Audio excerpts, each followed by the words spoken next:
I'm Michael Bane, and this is Triggered, coming to you from the secret hidden bunker in the Rocky Mountains, and of course, Dragon House Studios.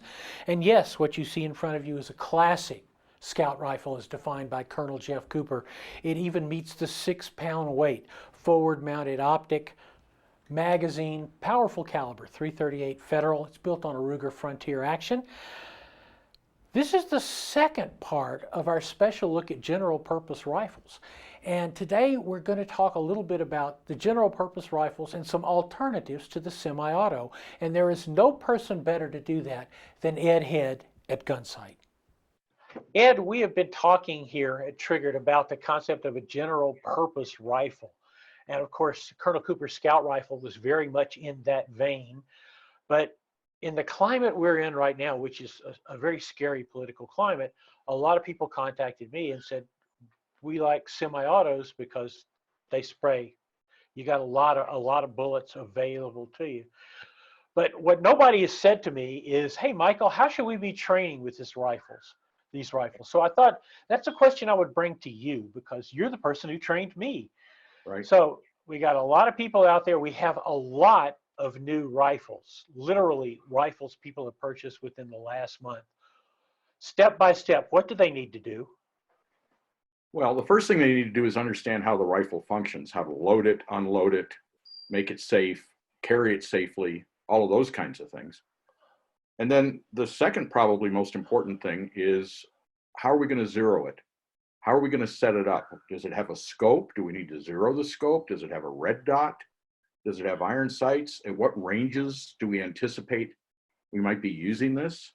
So we need to take a look at the trajectory, the caliber, how we're going to get this gun zeroed and how we're going to work it out. And then working on handling drills, running the gun. And people, when you talk about rifles, people really get bent around the axle when we start doing things like shooting them at 3 yards. You go, what? It's a rifle. What are you doing shooting it at 3 yards? Well, you need to understand the offset if you've got a scope on it.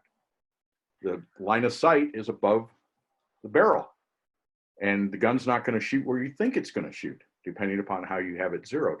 So we start close and then work it all the way back to, 100 yards, 200 yards, 300 yards, so that the person understands where the gun is hitting and how they need to hold on a particular target.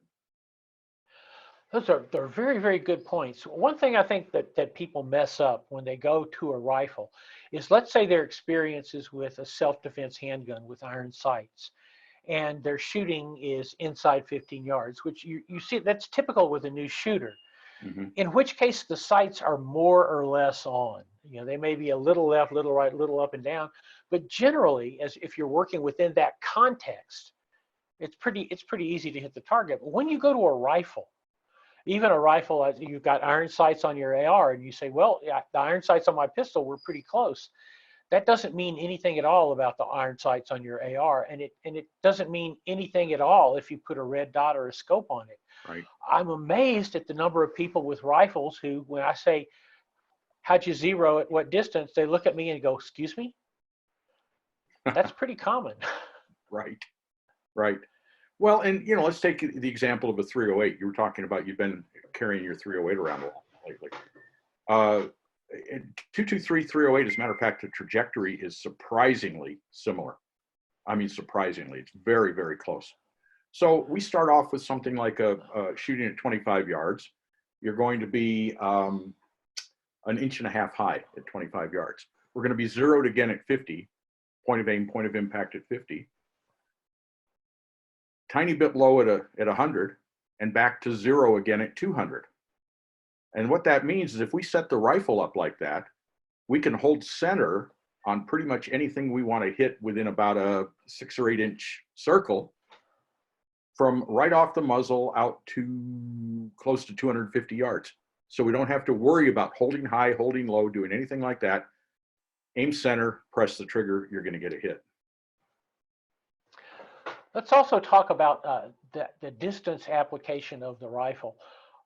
Again, with new owners, I've had people say to me, it's like, do you sight your gun in at 500 yards? If it's a 223 or 308, no. Why would I do that? And how do you anticipate using the gun? And I think that's something I learned from you in the scout rifle classes. If you don't know what you're planning on using the gun for, it really makes it hard to set the gun up to use it that way. How do you step a new owner through on setting up their general purpose rifle that they anticipate using in a self-defense situation? You live up on a mountain, so you might have a 3 or 4 or 500-yard shot. But a lot of these folks are in an urban environment where the longest shot they're going to make is probably across the street or across a parking lot or something like that, or maybe across a room, in the house. And so you've got to talk to them about how do you anticipate using this, and then let's set up the zero. Let's get you to understand where the gun shoots inside the parameter of where you think you're going to be using it. We're talking about 308s and 223s. Here's a crazy example. I had some ladies in class recently who are all very wealthy vineyard owners from Sonoma County in California. And they were shooting pistols. And they said, we can't buy ARs out there in California. We need guns for the house. What should we get? And I said, you know what? Go get yourself a Ruger 1022. 1022. Nobody's going to stand there and take 10 of those in the face at across the room distances. And it's a lightweight, easy to shoot, won't blow your eardrums out. And it's cheap. What more do you want? So, kind of an off-the-wall solution to a problem. But that's a very valid point, Ed, is that what people want to do is actually the correct thinking should be, what is the problem I want to solve? And then figure out what you need to go buy.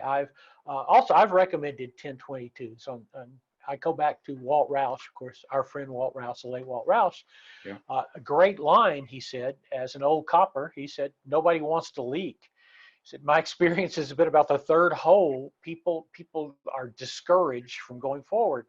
Yep. I saw recently and on the internet where it said, well, you got to be crazy to have a lever gun because A, you have a limited number of rounds, and B, you're not like shooting super high velocity rifle rounds. The 30-30 has been effective on 150 to 200 pound game since 1894. It does in fact work. And I know in your rifle classes, you have had lever guns come through. Oh yeah, and we teach lever gun specific defensive classes at Gunsite now. As a matter of fact, later this month, we've got a lever gun single action defensive class, not cowboy, defensive. And we've got most of the people shooting 30-30s, some on the lever guns, but a lot of 44 Magnums and 357 Magnum lever guns. And, when you do a little chronographing with some good ammo and see what those things are doing out of a 16.5 or 18 or 20-inch barrel, yowza, if you think a 357 or 44 Magnum handgun's powerful, try it in a rifle barrel. When we talk about alternatives, and after this, I'm going to be talking about some alternatives. If we go back to the classic scout rifle, it's a question that somebody said, well, asked me, actually asked Richard Mann, well, can you use that rifle to defend yourself? Well, think of how many World War I and World War II veterans had a bolt action rifle under their bed because that was their tool of war.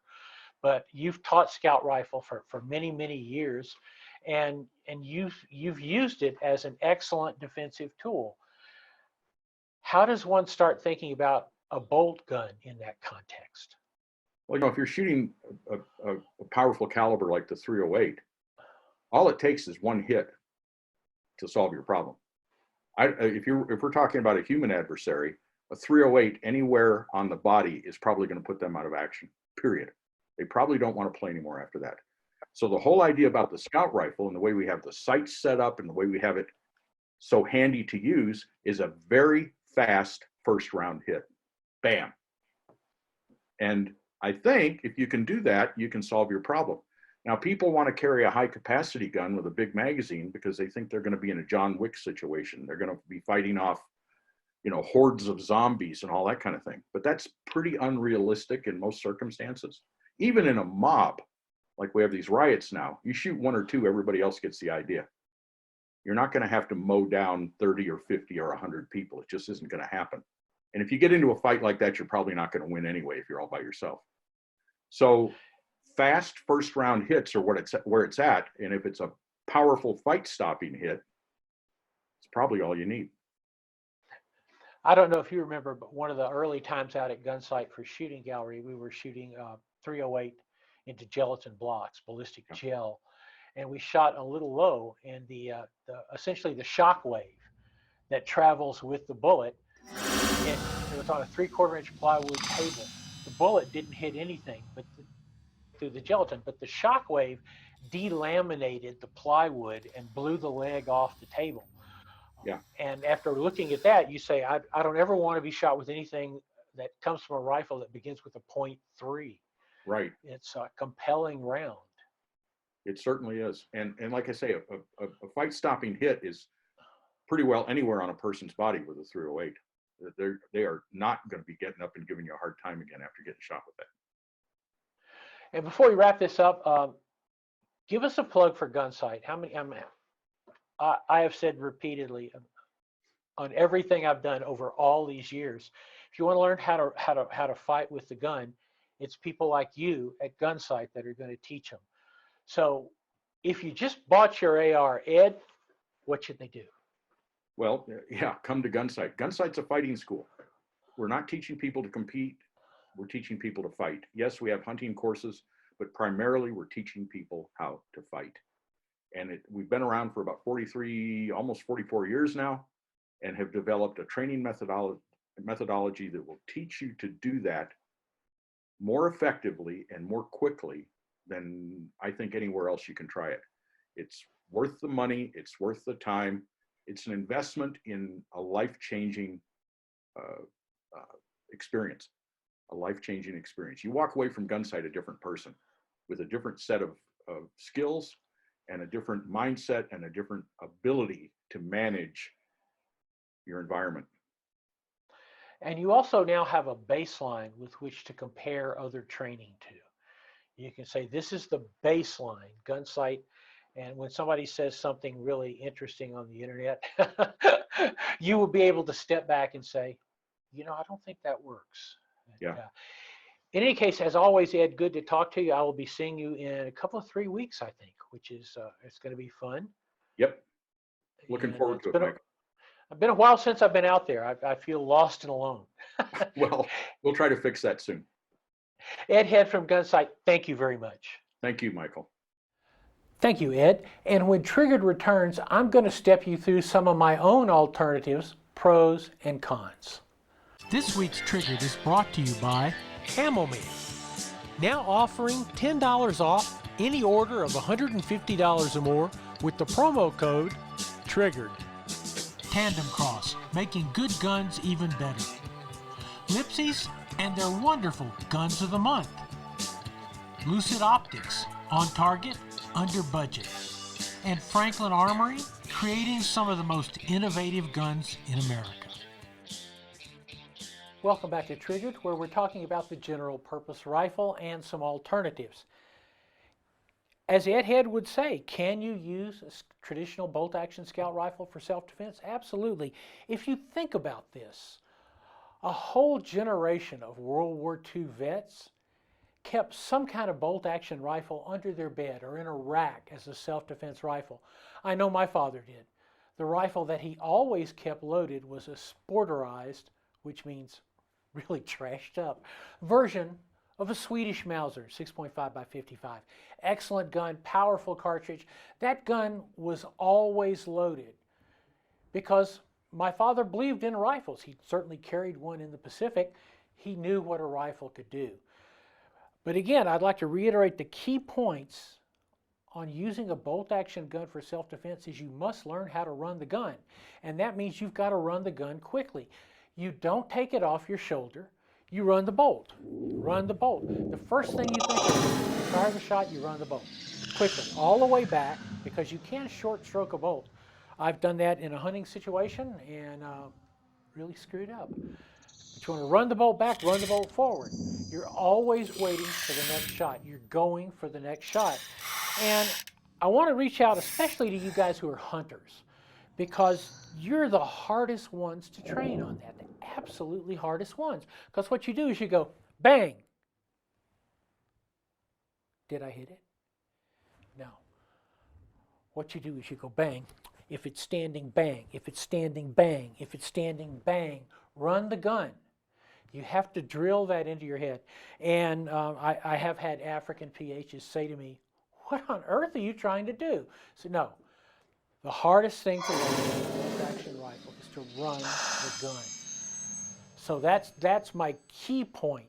If you say, I'm going to use a bolt gun, fine.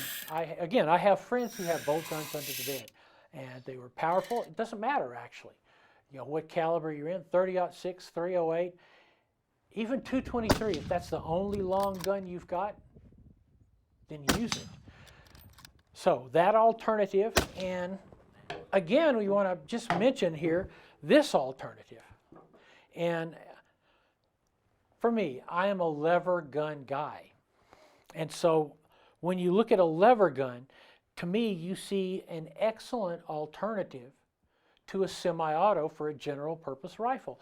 This is a 44 Magnum built by Wild West Guns. Thank you, Jeremy. It is an excellent rifle. It is 44 Magnum. Why? 44 Magnum is the most versatile caliber on earth. The other thing, the reason that I would choose this rifle over, say, a 30-30, and it's no diss on 30-30 for ballistics or anything else, but it's easier to load a pistol-length cartridge than a 30-30 rifle cartridge. And once again, the trick to running a lever gun as a self-defense tool, or even in a hunting situation, is you work the lever. Bang, bang. You're always working the lever. You're either shooting or working the lever. Now, you're going to run out of rounds, aren't you? The thing about a scout rifle is you have a box magazine. If you run out of rounds, boom, replace the box magazine. No box magazine here, it's a tube. One of the handy things about a tube magazine is you won't lose it. It's attached to the rifle. It's always there. So what you teach yourself is topping the gun. Whenever there's a lull in the action, if you've shot IDPA, you've heard this repeatedly. Whenever there's a lull in the action, you reload the gun. And that's where a lever gun comes in with a big advantage. You've got your loading gate here, and let's say you've got cartridges either on the stock, you've got cartridges on your belt somewhere, but when there's a lull, push around in. When there's another lull, push around in. If the lull seems to be going on forever, push the round in. Key point, and this goes for hunting dangerous game, it goes for self-defense. If you think the threat is ended, reload the gun to its maximum capacity immediately, because you don't know what's going to happen next. So you think the threat is ended, you've got no other problems, load the gun to its capacity. The bolt gun, if you've got an interchangeable magazine, change the magazine. Make sure that you are 100% topped off. Those are essentially rules of self-defense. They are also rules of big game hunting, and they're rules that you should drive into your head. Once again, you saw the low-power forward-mounted optic on the bolt gun, red dot on this side. This is a Tridge, of course, miniature rifle optic. It's been with me to Africa. Probably my single best warthog that I've ever taken in my entire life was taken at 197 yards with the warthog running flat out with this rifle, and that dot works perfect. You've also got, of course, the backup irons if something goes wrong with the sight. I guess the most important factor is whatever rifle you choose to use, practice with it. That is why I am such a huge fan of competition.